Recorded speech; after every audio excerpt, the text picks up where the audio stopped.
സ്നേഹമുള്ളവരെ, ദൻഹാകാലത്തിൻ്റെ രണ്ടാം ഞായറാഴ്ചയിലേക്ക് നമ്മൾ വന്നിരിക്കുന്നു. പ്രത്യക്ഷീകരണമാണ് ഇവിടെ.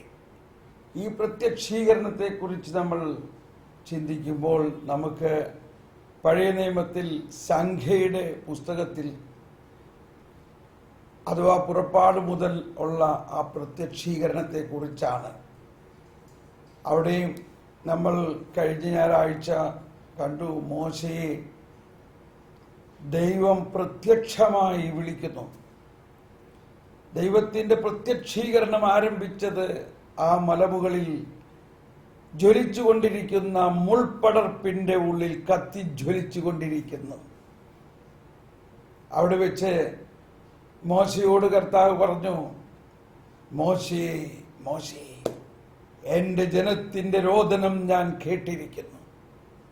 ഈ കരുണയുടെ കവാടം തുറന്നിരിക്കുന്ന ഈ കരുണയുടെ മഹാജൂബിലി വർഷത്തിൽ ഇതാ ആ ജ്വലിക്കുന്ന മുൾപടർപ്പിൻ്റെ ഉള്ളിൽ നിന്നുകൊണ്ടും കർത്താവിൻ്റെ സ്നേഹജ്വാലയുടെ കരുണയുടെ കവാടം തുറന്നു.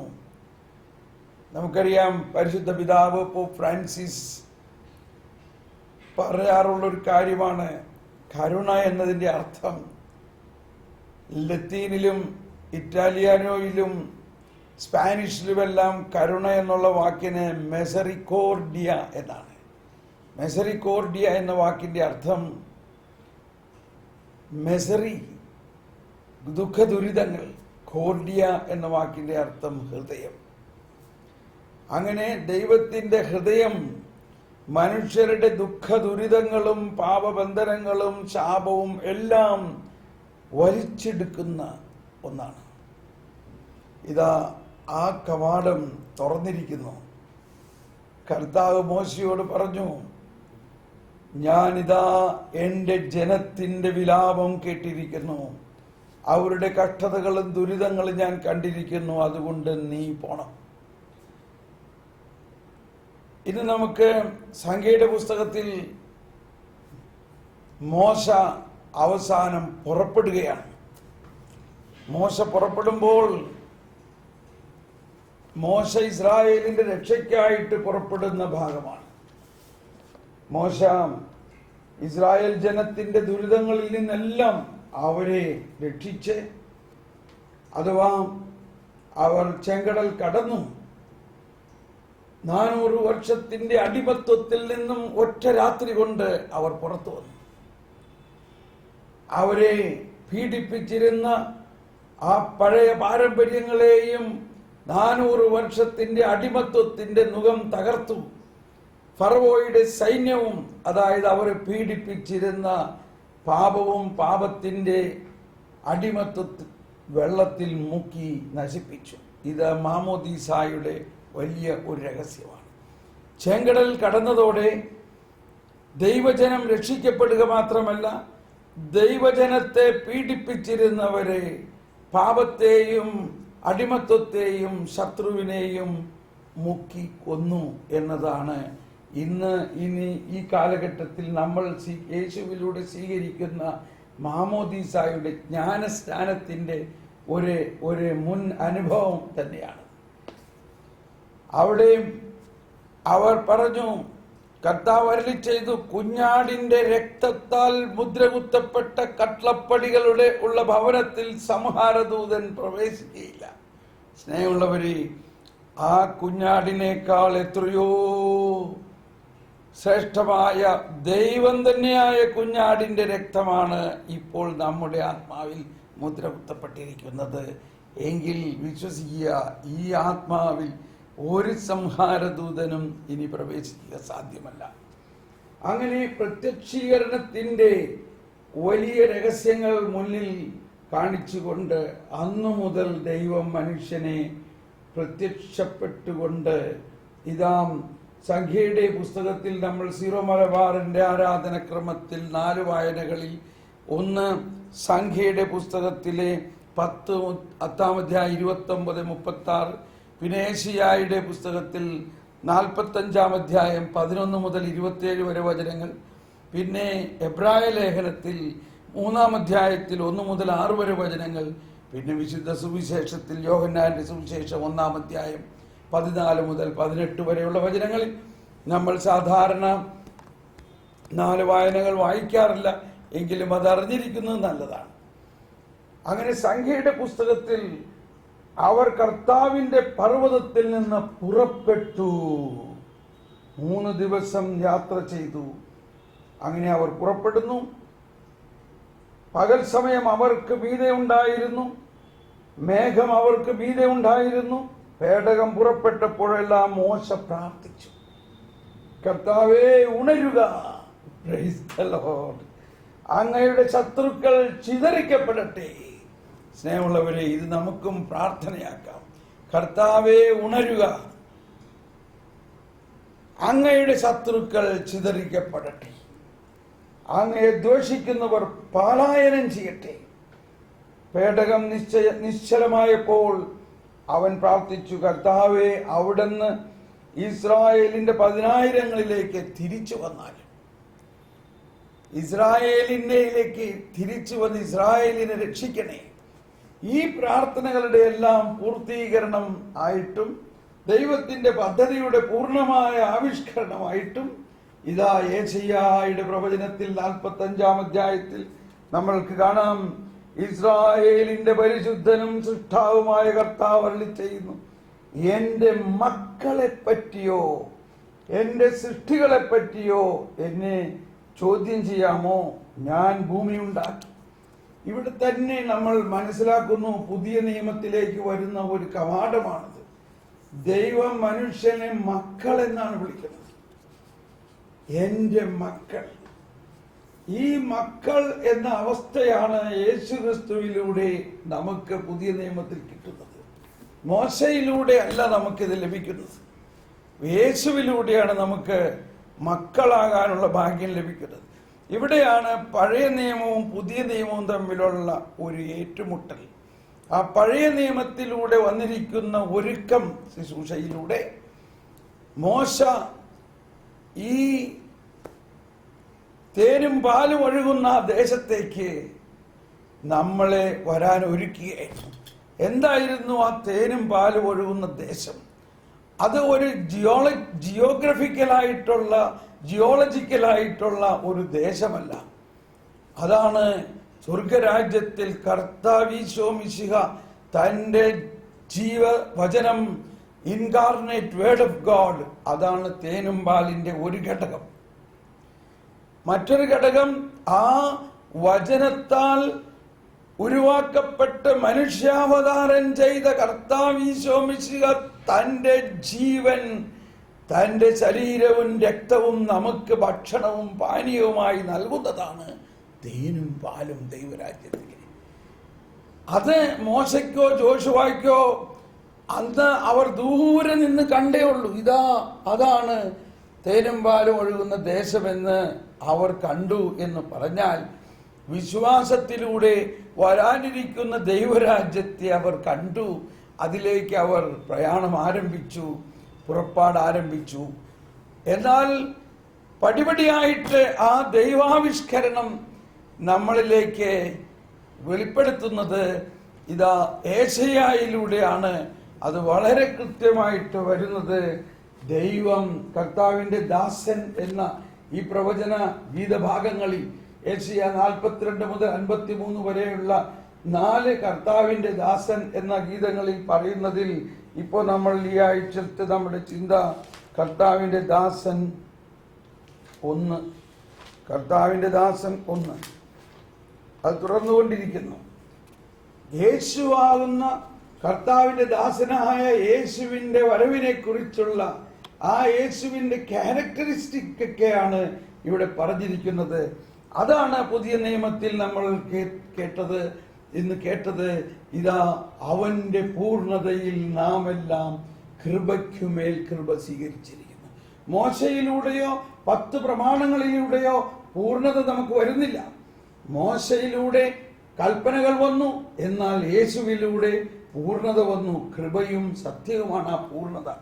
അതിന്റെ ഒരു മുന്നോടിയായിട്ട് യെശയ്യായിൽ പറയുന്നത് ഇതാണ്, ഇതാ കർത്താവ് ഇസ്രായേലിനെ എന്നേക്കും രക്ഷ നൽകിയിരിക്കുന്നു. നിങ്ങൾക്കൊരിക്കലും ലജ്ജിച്ച് തല താഴ്ത്തേണ്ടി വരികയില്ല. ഞാനാണ് കർത്താവ്. സ്നേഹമുള്ളവരെ, പഴയ നിയമത്തിൽ പുതിയ നിയമത്തിലേക്കുള്ള ഒരുക്കമാണ്. അതാണ് എബ്രായ ലേഖനത്തിൽ നമ്മൾ കാണുന്നത്. എബ്രായ ലേഖനം 3-ാം അധ്യായത്തിൽ വളരെ വിശേഷമായി പറയുന്നൊരു കാര്യം ഇതാണ്: മോശ ദൈവഭവനത്തിലെ ഒരു വൃദ്ധനെ പോലെയായിരുന്നു, എന്നാൽ ക്രിസ്തുവാകട്ടെ അവിടുത്തെ ഭവനത്തിൽ പുത്രനെ പോലെയാണ്. നമ്മൾ ആരാണ്? നമ്മൾ മോശയുടെ ഭവനത്തിലാണോ യേശുവിന്റെ ഭവനത്തിലാണോ? മോശ ദൈവഭവനത്തെ ഒരു വൃദ്ധനെ പോലെ ഒരുക്കിയെങ്കിൽ യേശു ദൈവഭവനത്തിൽ തന്റെ ദൈവഭവനത്തിൽ പുത്രനായിക്കൊണ്ട്, മോശ ദൈവഭവനത്തിൽ ഒരു വൃദ്ധനെ പോലെ ഒരുക്കിയെങ്കിൽ യേശു ആ ദൈവഭവനത്തിൽ പുത്രനായിക്കൊണ്ട് നമ്മളെല്ലാവരെയും താനായിരിക്കുന്നിടത്ത് നമ്മളുമായിരിക്കാൻ വേണ്ടി പുത്രന്റെ ആത്മാവിനെ നമുക്ക് നൽകിക്കൊണ്ട് ക്രിസ്ത്യാനികൾ, വിശ്വാസികളായ നമ്മളെ പുത്രരാക്കിയിരിക്കുന്നു, മക്കളാക്കിയിരിക്കുന്നു. ഈ പൂർണ്ണതയാണ് നമ്മൾ ഈ കാലഘട്ടത്തിൽ പ്രത്യേകം മനസ്സിലാക്കുന്നത്. ഈ പൂർണ്ണത നമ്മൾ മനസ്സിലാക്കുക മാത്രമല്ല, ഈ പൂർണ്ണത നമ്മൾ അനുഭവിക്കുന്നതാണ് ഇന്നത്തെ നമ്മുടെ ക്രിസ്തീയ ജീവിതം എന്ന് പറയുന്നത്. ആ പൂർണ്ണത അനുഭവിക്കുന്നതിന് യോഹന്നാന്റെ സുവിശേഷത്തിന്റെ ആരംഭം മുതൽ പറയുന്ന കാര്യം ഇതാണ്. യോഹന്നാന്റെ സുവിശേഷത്തിൽ ഇന്ന് നമ്മൾ വായിച്ചു കേട്ട 14 മുതൽ 18 വരെയുള്ള വചനങ്ങളിൽ എങ്ങനെയാണ് ഈ പൂർണ്ണത നമ്മളിലേക്ക് വരുന്നത്? വചനം മാംസമായി നമ്മുടെ ഇടയിൽ വസിച്ചു. ദൈവത്തിന്റെ വചനം എഴുതപ്പെട്ട ഒരു ലിഖിത വചനമല്ല, എന്നാൽ ഇൻകാർണേറ്റ് വേർഡ് ഓഫ് ഗാഡ്, മനുഷ്യാവതാരം ചെയ്ത വചനമാണ്. ആ മനുഷ്യാവതാരം ചെയ്ത വചനം തന്നെയായ യേശുവാണ് നമ്മുടെ വിശ്വാസത്തിന്റെ പ്രധാന ഘടകം. ആ വചനം നമ്മുടെ ഹൃദയത്തിൽ മാംസമാകുമ്പോൾ, ഇപ്പോൾ ഈ വിശുദ്ധ കുർബാനയിൽ ഈ വചന പ്രഘോഷത്തിലൂടെയും വിശുദ്ധ കുർബാനയിൽ ഉടനീളം ഓരോ വാക്കുകളും വചന മാംസമാകുന്നതാണ്. വിശുദ്ധ കുർബാന മുഴുവനും, വിശുദ്ധ കുർബാനയുടെ എല്ലാ പ്രാർത്ഥനകളും തിരുവചനമാണ്. ആ വചനം മാംസമാകുന്നതാണ് വിശുദ്ധ കുർബാന മുഴുവനും. ആ വിശുദ്ധ കുർബാനയിൽ നമ്മൾ ഭാഗമാക്കാകുന്നതിലൂടെയും മറ്റെല്ലാ കൂദാശകളിലൂടെയും യേശുക്രിസ്തുവിലുള്ള വിശ്വാസത്തിലൂടെയും നമ്മളിൽ വചനം മാംസമായി ക്രിസ്തു നമ്മളോടൊപ്പം വസിക്കുന്നു. അങ്ങനെ നമ്മൾ വസിക്കുമ്പോൾ ക്രിസ്തുവിനോട് സഹവസിക്കുന്ന അവസ്ഥയാണ് ദൈവരാജ്യ അവസ്ഥ. ആ ദൈവരാജ്യ അവസ്ഥ 10 പ്രമാണങ്ങളിൽ കേന്ദ്രീകൃതമല്ല. 10 പ്രമാണങ്ങൾ അതിനുവേണ്ടിയുള്ള ഒരുക്കം മാത്രമേ ആയിരുന്നുള്ളൂ. ആ ദൈവരാജ്യ അവസ്ഥ യേശു നൽകിയ പുതിയ പ്രമാണത്തിൽ കേന്ദ്രീകൃതമാണ്. അതുകൊണ്ടാണ് സുവിശേഷത്തിലെല്ലാം ഈശോ പ്രത്യേകം പറയുന്നത്, ഞാൻ പറയുന്നു, നിങ്ങൾ കേട്ടിട്ടുണ്ടല്ലോ പഴയ നിയമവും മോശ പറഞ്ഞതുമെല്ലാം, എന്നാൽ ഞാൻ നിങ്ങളോട് പറയുന്നു. എന്താണ് ഞാൻ നിങ്ങളോട് പറയുന്നത്? ഞാൻ നിങ്ങളെ സ്നേഹിച്ച പോലെ നിങ്ങൾ മറ്റുള്ളവരെ സ്നേഹിക്കുക. നിങ്ങൾ കേട്ടിട്ടുണ്ടല്ലോ, കണ്ണിന് പകരം കണ്ണ്, പല്ലിന് പകരം പല്ല്, എന്നാൽ ഞാൻ നിങ്ങളോട് പറയുന്നു, ശത്രുക്കളെ സ്നേഹിക്കുക. അപ്പോൾ ഇവിടെ പഴയ നിയമത്തിൽ നിന്നും പുതിയ നിയമത്തിലേക്ക് നമ്മൾ വരണം. അതാണ് ഈ ഇന്നത്തെ സുവിശേഷത്തിൽ നമ്മളെ പഠിപ്പിക്കുന്നത്. നമ്മൾ യേശുവിന്റെ പ്രത്യക്ഷീകരണത്തിന്റെ പ്രധാന ഘടകം വലിയ ഒരു സമ്മർദ്ദവും വലിയ ഒരു വിപ്ലവാത്മകമായ അവസ്ഥയായിരുന്നു. ഫരിസേയരും നിയമജ്ഞരും മോശയുടെ നിയമവും അനുസരിച്ചിട്ടുള്ള ഒരു നീതിയെ പ്രഖ്യാപിക്കുകയും അത് നടപ്പാക്കാൻ പ്രവർത്തിക്കുകയും ചെയ്യുമ്പോൾ യേശു അതിനെ പൂർത്തിയാക്കുന്ന, അതായത് പ്രമാണങ്ങൾ പൂർത്തിയാക്കുന്നത്, ഈശോ പറഞ്ഞു, ഞാൻ വന്നിരിക്കുന്നത് പ്രമാണങ്ങളെ ശ്രദ്ധാക്കാനല്ല, അതിനെ പൂർത്തിയാക്കാനാണ്. അങ്ങനെയുള്ള പൂർത്തിയാക്കൽ നടക്കുന്നത് വിശ്വാസത്തിലൂടെയാണ്, പ്രവൃത്തിയിലൂടെ അല്ല.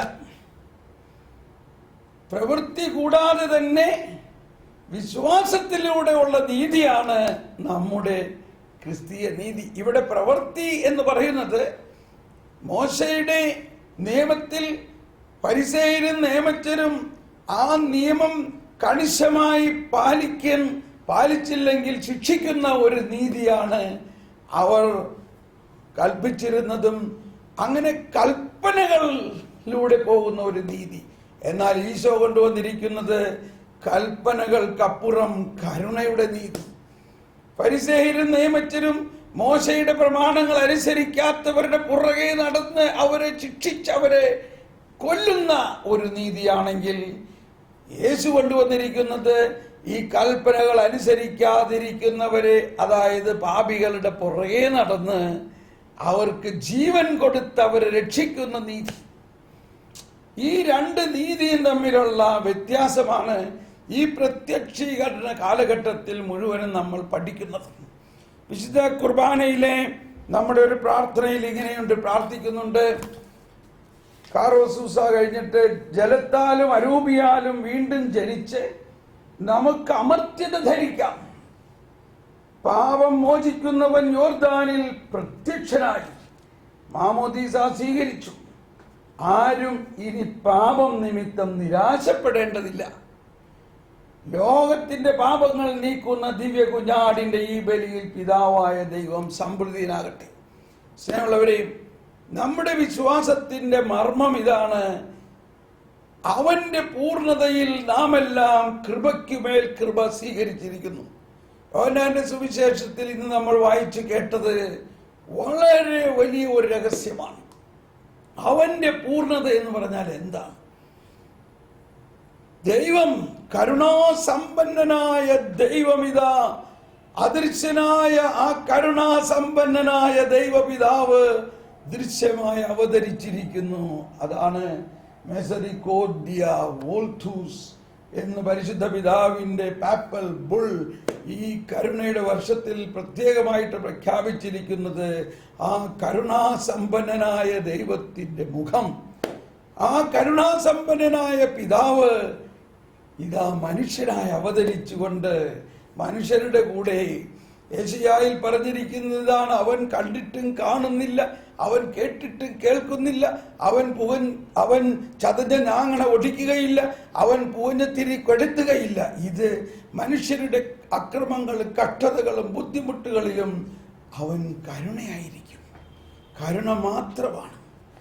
അങ്ങനെ കാരുണ്യത്തിന്റെ പൂർണ്ണത ഇതാ വന്നിരിക്കുന്നു. അവന്റെ പൂർണ്ണതയിൽ നാം എല്ലാം കൃപയ്ക്കുമേൽ കൃപ സ്വീകരിച്ചിരിക്കുന്നു. അപ്പൊ ഇവിടെ എന്താണ് കൃപ? പല പ്രാവശ്യം നമ്മൾ കേട്ടിട്ടുള്ളൊരു കാര്യമാണ്, എല്ലാ ദിവസവും പ്രാർത്ഥിക്കുന്ന കാര്യമാണ്. എന്താണ് കൃപ? കൃപ പഴയ നിയമത്തിൽ ധാരാളം പ്രാർത്ഥിച്ചിരുന്നുവെങ്കിൽ പുതിയ നിയമത്തിലാണ് ഈ കൃപ വരുന്നത്.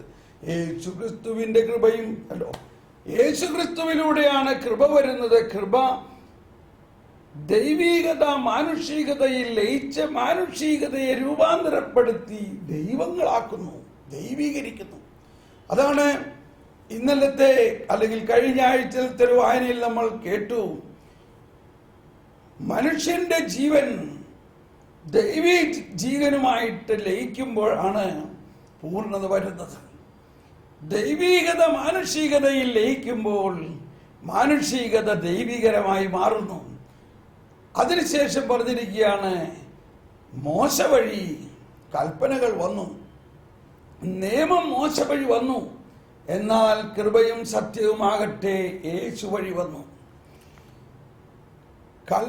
നിയമം മോശ വഴി വന്നതുകൊണ്ടും ആ നിയമം അറിഞ്ഞതുകൊണ്ടും ആ നിയമം പാലിക്കാനോ ആ നിയമം അനുസരിച്ച് ജീവിക്കാനോ ഒരുവനും സാധിച്ചില്ല. അത് സാധിക്കില്ല. അതാണ് നിയമം അറിഞ്ഞ ഇസ്രായേൽക്കാർ ആ നിയമം അനുസരിക്കാൻ അവർക്ക് സാധിച്ചില്ല. അത് സാധ്യമല്ല. അതാണ് ഈശോ പറഞ്ഞത്, ഞാൻ വന്നിരിക്കുന്നത് അത് സാധ്യമാക്കാൻ വേണ്ടിയാണ്. യേശുവിലൂടെ മാത്രമേ നിയമത്തെ പൂർത്തീകരിക്കാൻ നമുക്ക് സാധിക്കുകയുള്ളൂ. യേശു തൻ്റെ ജീവൻ നൽകിക്കൊണ്ട് ആ പാപത്തിൻ്റെ എല്ലാ ശാപത്തെയും ഏറ്റെടുത്തുകൊണ്ട് മനുഷ്യവംശത്തെ കൃപ നൽകിക്കൊണ്ട് പുതിയ സൃഷ്ടിയാക്കി മാറ്റിക്കൊണ്ട് യേശുവിനെ പോലെ ആക്കുന്നു. മോശയെ പോലെ അല്ല, ദൈവപുത്രനാക്കി മാറ്റുന്നു. മോശയെ പോലെ ദൈവഭവനത്തിലെ ദാസനെ പോലെ അല്ല. അപ്പോൾ നമ്മൾ മാമോദീസായിലൂടെ ദൈവ മക്കളാണ്. നമ്മൾ ദൈവമക്കളാണെങ്കിൽ ദൈവത്തിൻ്റെ സകല വിശുദ്ധിയുടെയും അവകാശികളാണ്. അതാണ് ഇവിടെ പറയുന്നത്, വചനം മാംസമായി നമ്മുടെ ഇടയിൽ വസിച്ചു. അതിനു മുമ്പുള്ള വചനത്തിൽ പറയുന്നുണ്ട്, അവനെ സ്വീകരിച്ചവരും അവനിൽ വിശ്വസിച്ചവർക്കും ദൈവമക്കളാകാനുള്ള കഴിവ് നൽകി. ഇവിടെ നിയമം മോശ വഴി നൽകപ്പെട്ടു, കൃപയും സത്യവും രണ്ട് കാര്യങ്ങളാണ്. ഒന്ന് കൃപ, മറ്റൊന്ന് സത്യം. സത്യം അറിയുകയാണെങ്കിൽ സത്യം നമ്മളെ സ്വതന്ത്രമാക്കും. സത്യം എന്താണ്? സത്യം യേശുക്രിസ്തുവാണ്. ഈ യേശുവിൻ്റെ പ്രത്യക്ഷീകരണത്തിൽ യേശുവിനെ കുറിച്ചുള്ള പൂർണ്ണമായ സത്യം നമ്മൾ അറിയുമ്പോൾ നമ്മൾ മനസ്സിലാക്കും, ദൈവം നമ്മെ ശിക്ഷിക്കുന്ന ദൈവമല്ല. ഈശോ വന്നിരിക്കുന്നത് നമ്മുടെ പാപങ്ങൾ ഏറ്റെടുത്ത് അതിന് പരിഹാരം ചെയ്തതും ആ ഭൂലോക പാപം നീക്കുന്ന ദൈവത്തിൻ്റെ കുഞ്ഞാടായിട്ടാണ് വന്നിരിക്കുന്നത്. സ്നേഹമുള്ളവരെ, ഇന്നത്തെ വിശുദ്ധ കുർബാനയിൽ നമ്മൾ ഈ രഹസ്യങ്ങൾ മനസ്സിൽ കണ്ടുകൊണ്ട് നമ്മൾ ദൈവമക്കളാണെന്നും ദൈവമക്കൾ എന്നുള്ള നിലയ്ക്ക് യേശുവിൻ്റെ എല്ലാ കൃപയും സത്യത്തിനും അർഹരാണെന്നും നമ്മൾ പൂർണ്ണമായി വിശ്വസിച്ചുകൊണ്ട് പ്രമാണങ്ങളും കൽപ്പനകളെക്കാൾ വലുത് കരുണയാണെന്നും ഈശോ പറഞ്ഞു, നിങ്ങൾ പോയി പഠിക്കുവിൻ, ഞാൻ ആഗ്രഹിക്കുന്നത് ബലിയല്ല കരുണയാണ് എന്നതിൻ്റെ അർത്ഥമെന്തെന്ന് പഠിക്കുവിൻ. നിയമവും പ്രവാചകന്മാരും യേശുക്രിസ്തുവിനോടെ കഴിഞ്ഞു, എന്നാൽ ഇതാ യേശു വന്നതിലൂടെ നിയമവും പ്രവാചകന്മാരും ആരെക്കുറിച്ച് പറഞ്ഞിരിക്കുന്നുവോ ആ രക്ഷകൻ, ആ രക്ഷ വന്നിരിക്കുന്നു. ആ രക്ഷയുടെ അനുഭവത്തിലേക്ക് ഈ പ്രത്യക്ഷീകരണ കാലഘട്ടത്തിൽ നമുക്ക് ധാരാളമായി അനുഭവിക്കാം, പ്രവേശിക്കാം. Praise the Lord.